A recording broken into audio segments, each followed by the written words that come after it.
Thanks to Squarespace for sponsoring this video.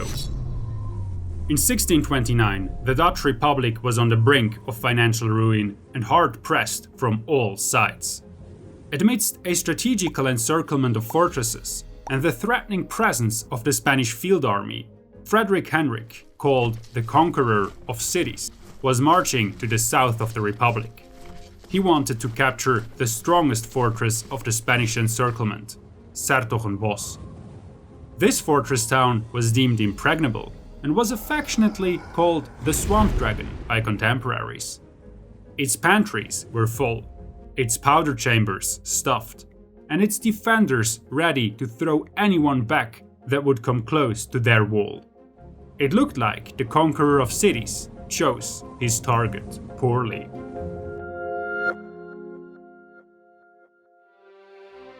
When the 12 years truce between Spain and the United Netherlands ended in 1621, one of the most brutal phases of the 80 Years' War began.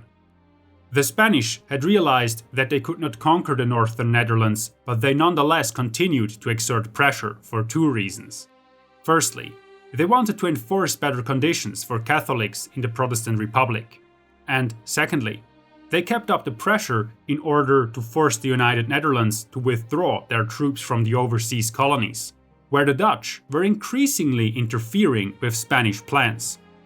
To this end, they imposed a trade embargo on the Republic, had the Armada of Flanders disrupt Dutch naval activities on the North Sea, and attempted to isolate the country on land along the Maas-Waal and IJssel lines.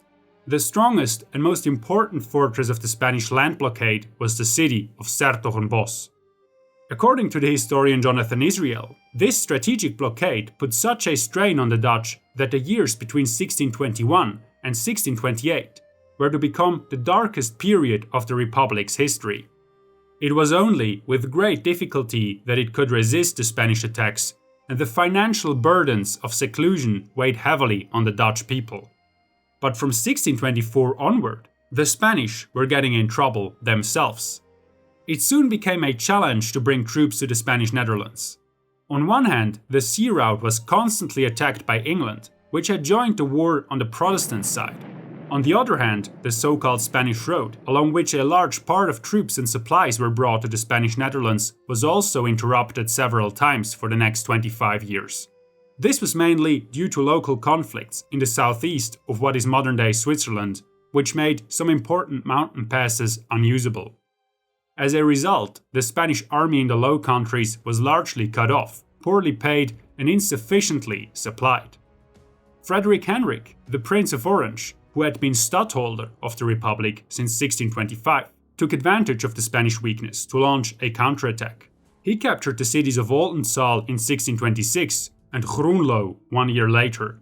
His successes earned him the name Stedentwinger, in Dutch, Conqueror of Cities. While Frederik Hendrik was fighting the Spanish Stranglehold, the Spanish Empire was running out of money. The Spanish king, Philip IV, was forced to declare national bankruptcy in 1627. 1 year later, the situation became even worse when the famous admiral of the Dutch West India Company, Piet Hein, captured the Spanish treasure fleet in Matanzas Bay, east of Havana. The fleet's silver cargo was worth about 11.5 million guilders, a gigantic sum at the time. This translates to a modern-day purchasing power of about $500 million. Because the Spanish lost their vital supply of silver from overseas too, they had to reduce their army and abandon their offensive war in the Netherlands.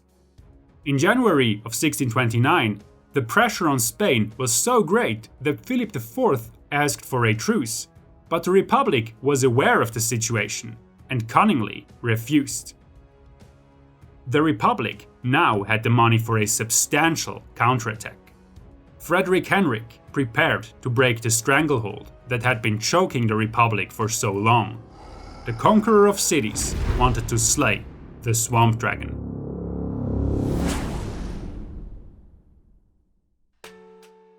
No one expected Frederik Hendrik to attack s-Hertogenbosch of all places, when he was marching south in the spring of 1629.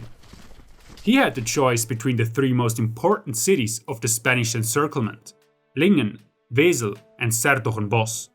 s-Hertogenbosch was the most important, but also the best fortified of the three cities.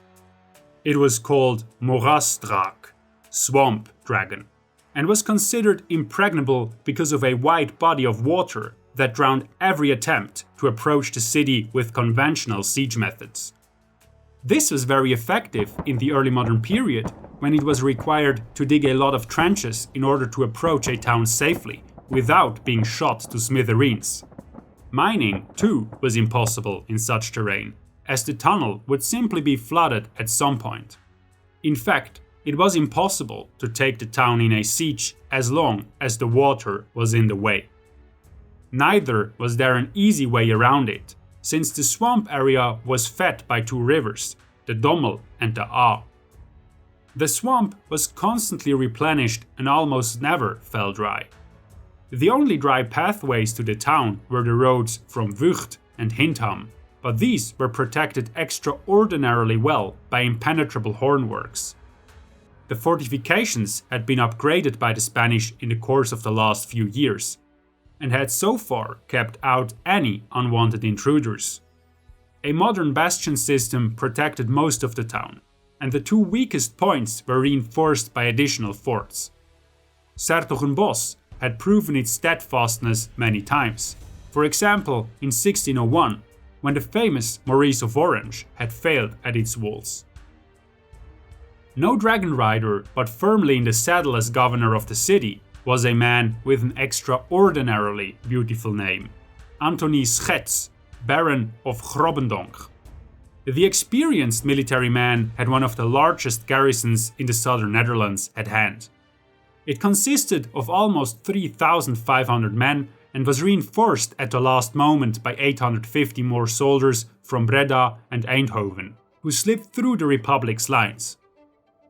From the beginning, Schets also involved the civilian population in the defenses and had them stand guard, improve the defenses, or help out otherwise. The town also had formidable supplies. The granaries were full, livestock was available in great numbers, and the water supply was secured by a number of wells. Well protected, guarded, and supplied. The swamp dragon didn't even flinch when the Dutch arrived at the town. Frederik Hendrik and most of his army reached s-Hertogenbosch in late April of 1629. In spring, he had gathered an army of some 24,000 infantry, of which 5,000 were Scots and 9,000 Englishmen, who assembled on the Moker Heide on the 27th of April. At this point in time, the Spanish were still uncertain where Frederik Hendrik would march. Only when the Republic crossed the Maas at Grave, it became clear that he would go south. Since Breda seemed to be the most likely candidate for a siege, and it was considered an act of insanity to go for s-Hertogenbosch, part of the city's powder reserves were brought to Breda. A mistake, as became clear, when the 4,000 Dutch cavalrymen who formed the vanguard of Frederik Hendrik's army began to occupy villages around s-Hertogenbosch on the 30th of April. When the main army arrived near Vught on the next day, it was too late to correct the mistake. Almost simultaneously, several Dutch ships docked north of the city. They brought artillery, ammunition, and other supplies. The men of the Republic immediately set to work. They knew that s-Hertogenbosch could not be taken by assault, and accordingly began to invest the city. To this end, Frederik Hendrik ordered several fortified camps to be set up on the slightly elevated access roads, from which two rings of fortifications were to be laid out. For the Dutch, it was crucial to complete these defenses as quickly as possible, because without them, they were sitting ducks. For the first few days, they focused on building the circumvallation line, which would protect them from outside attacks. And only then they took to the contravallation line, which protected them against sorties and closed the city off. According to the siege expert Christopher Duffy, these constructions consisted of earthen ramparts with a double ditch, two parapets, and some palisades. Particularly vulnerable spots were reinforced with redoubts of earth, forts, and outworks. The army of sappers, which Frederik had summoned, accomplished this Herculean task astonishingly quickly, even though the flooded terrain provided great difficulties. By the 18th of May, the two lines, the outer of which was about 45 kilometers long, had been completed. On foot, it took more than 11 hours to walk once around the entire installation. The contravallation was immediately equipped with artillery, and soon the impacts of their first cannonballs shook city and citizens. Just like the attackers, the defenders grabbed the shovels before they grabbed their guns. The commander, Grobbendonk, ordered to patch the weaknesses of his defenses immediately. He had his men and the townspeople reinforce gates, repair damaged sections of the walls, and tear down the houses outside the walls that blocked their view. For the first few days, only a few sorties on the northern side of the city took place. There were a number of skirmishes, while Fort Isabella's gunners kept up an ongoing barrage at the approaching Dutch. Despite having his back secured, Frederik Hendrik knew that nothing was settled yet. He was now facing the most formidable obstacle on his way to the town walls, the flooded area. When he ordered his workers to the shovels again, it looked like insanity to some, but he in fact knew exactly what he was doing. 2 huge dams were constructed to divert the Aa and the Dommel rivers. This gargantuan project allowed them to take an ace off the defenders' hand and add it to their own. Now, they themselves were protected by a flooded area, while the area of water around the town was cut off from its tributaries. Now, it was time to proceed to the next step of their plan. Laboriously working, the Dutch engineers set up huge mills, driven mostly by horses or wind power, that slowly drained the polder area inside the contravallation line. By the end of May, the vast flooded area was indeed dry enough to begin digging trenches. S-Hertogenbosch had lost its most important trump card. All of a sudden, the swamp dragon was without a swamp, like a fish out of the water. Although all had gone well so far, Frederik knew the matter was still not settled yet. There were rumors of a relief army, and the tall walls of S-Hertogenbosch were yet to be taken. Still, for now, the most formidable obstacle was eliminated, and the second phase of the siege could begin. Frederik Hendrik ordered his men to dig approaches from all 5 headquarters in order to disguise his true main direction of attack. Willem van Nassau, Willem Pijnsen, and Johan Wolfert van Broderode made only slow progress and eventually had to give up because the ground on their sides was still wet. But Ernst Casimir made good progress. Covered by the continuous fire of 6 artillery pieces, he advanced shovel by shovel towards the hornworks at the Hindhammer Gate. Grobbendonk knew the medieval walls near this gate were a weak point. He ordered his men to reinforce this side and moved more guns there. However, the additional cannons were of little use without the powder that had been sent to Breda earlier.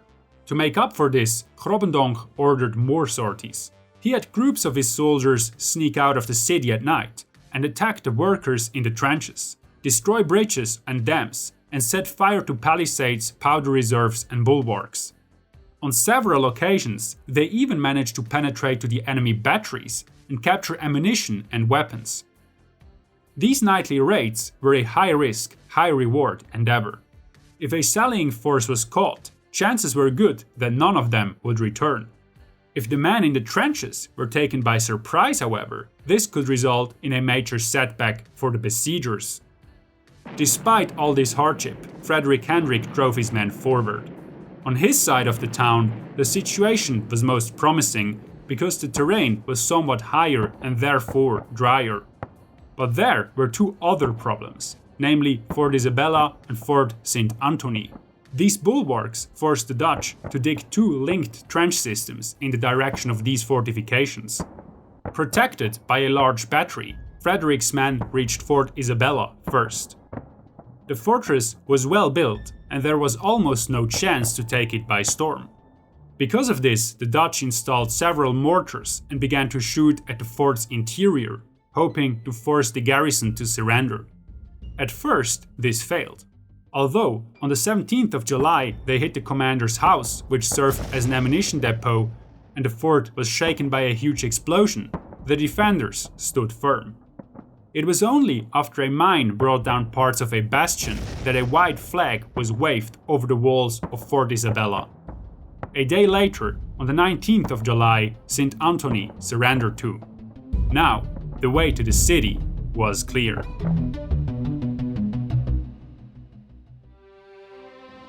As the attackers were coming closer, the spirits of the defenders were sinking.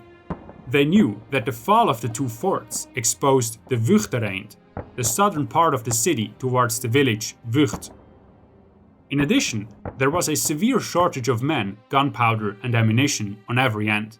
Grobbendonck ordered every spare hand to gather lead from private households and gutters in order to cast it into bullets. But this helped only little, and there was no way to make up for the lack of powder. Soon, food became too expensive for the poor. Therefore, Grobbendonck introduced fixed prices and rationed scarce goods. Thanks to this, and unlike in many other sieges, there were barely any victims of famine, even though many spent their last coin on hard bread. Life in the city was anything but a bed of roses. People lived in constant fear, and a continuous hail of cannonballs claimed many victims and destroyed many homes. A ring of ruins soon stretched along the city walls, and St. John's Cathedral was riddled with bullets. With every meter the attacker got closer, the shelling became denser and more deadly. The worst enemy of the defenders, however, was not a visible one. By building the two dams, the Dutch had cut off the city's fresh water supply, and thus brought the sewer, the Dieze, to a standstill. As a result, feces, garbage, and all sorts of other unsanitary refuse remained in the city. The cloaca could only be drained after extensive rainfall, which was very rare from May to July.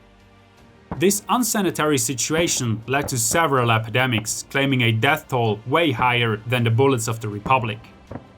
By June, the morale of the defenders was so low that Grobbendonck was barely able to keep the population in line.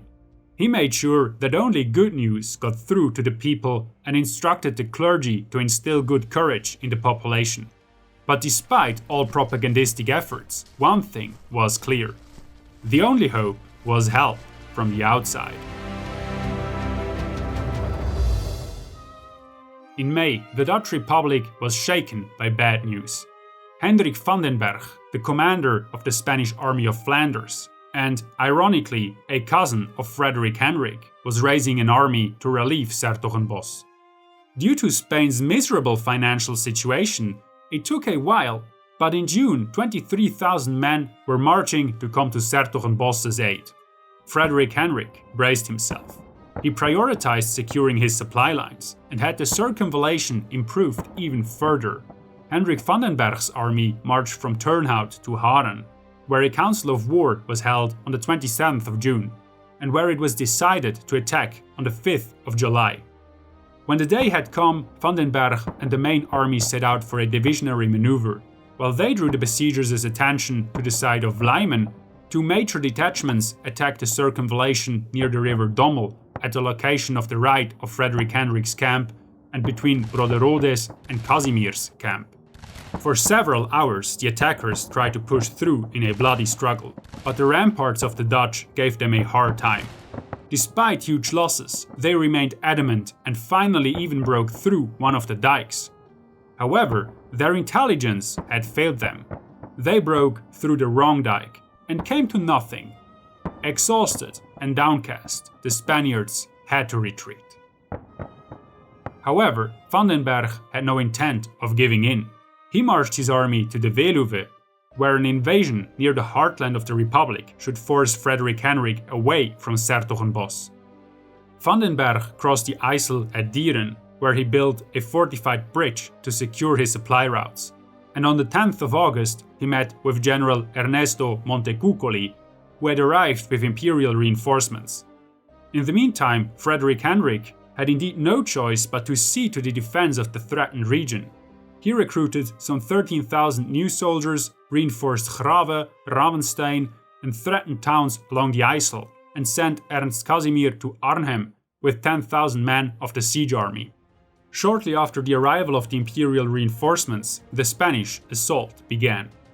Montecuccoli attacked Amersfoort and Harderwijk with about 10,000 men and then threatened Utrecht and Naarden, while the Count of Salazar was attacking Haarlem with 6,000 men and threatened Friesland.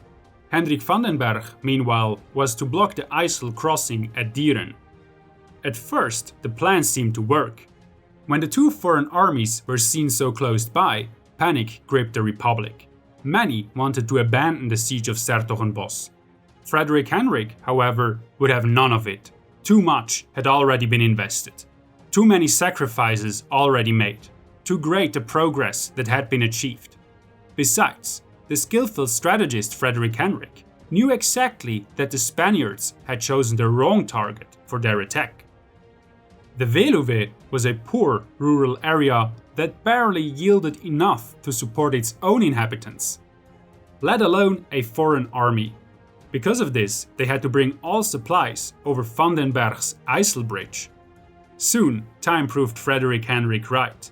Salazar dashed against the walls of Haarlem and Harderwijk and had to leave without having achieved anything. In addition, the Dutch commander had correctly identified the weakness of the Spanish, their supply lines. He had his men raid supply trains on the way from Wesel to the IJssel bridge. While these were only pinpricks at first, the fatal blow was already planned. On the 19th of August, the Dutch launched a large-scale counterattack. They surprised the defenders of Wesel and captured the town very quickly. This cut off one of the most important supply lines of the Spanish army and was a crushing blow to the Spanish relief campaign. Montecuccoli immediately surrendered Amersfoort, and soon after, the bulk of the Imperial Spanish army withdrew from the Veluwe. When news reached the town, and the Dutch made sure it did, the mood in the city hit rock bottom. It was now clear to everyone that it was a matter of time before s-Hertogenbosch was going to fall. Despite the reduced manpower due to Ernst Casimir's prior withdrawal, losses and desertions, pressure remained high on the city. The trenches almost reached the walls at Hintem Gate and the Wuchtereind. The Republic's workers were now building two galleries along the flanks of the bastion east of the gate. Now, there remained but two obstacles for the besiegers to overcome: the walls and their own exhaustion. According to the historian Peter Cover, they were sometimes unable to man all trenches, so that some sallying forces from the city even came across empty trenches. Both sides had reached the end of the line. Despite this, Grobendonck insisted on holding out as long as possible in order to save face. However, the population of s-Hertogenbosch was at the end. Children and the elderly had been working hard for months on reduced rations. Civilians had been on guard duty and hardly anyone had not yet lost a family member. People did not want to fight a losing battle, and they feared the town had resisted for too long and was going to be looted as was customary. In early September, riots against the iron fist of the governor rose. He increasingly came under pressure, especially when the powder reserves finally ran out as well. On the 4th of September, only 113 barrels were left, of which around 20 were used every day. But the straw that finally broke the camel's back was a mine under the bastion of the Wuchtereind. It tore down a large part of the fortification. The dragon's shell was broken. Although the defenders managed to push the Dutch back after some time, the city council now finally decided to negotiate surrender. On the 12th of September, a delegation of the city arrived at Frederik Hendrik's camp. After extended negotiations, the garrison was promised safe conduct and departure under flying colors. The conditions for the town were much less generous than those for the garrison. The city was allowed to keep all its rights as long as it did not act against the interests of the Republic. But all Catholics, except for the nuns, had to leave the city and all churches passed into Protestant hands.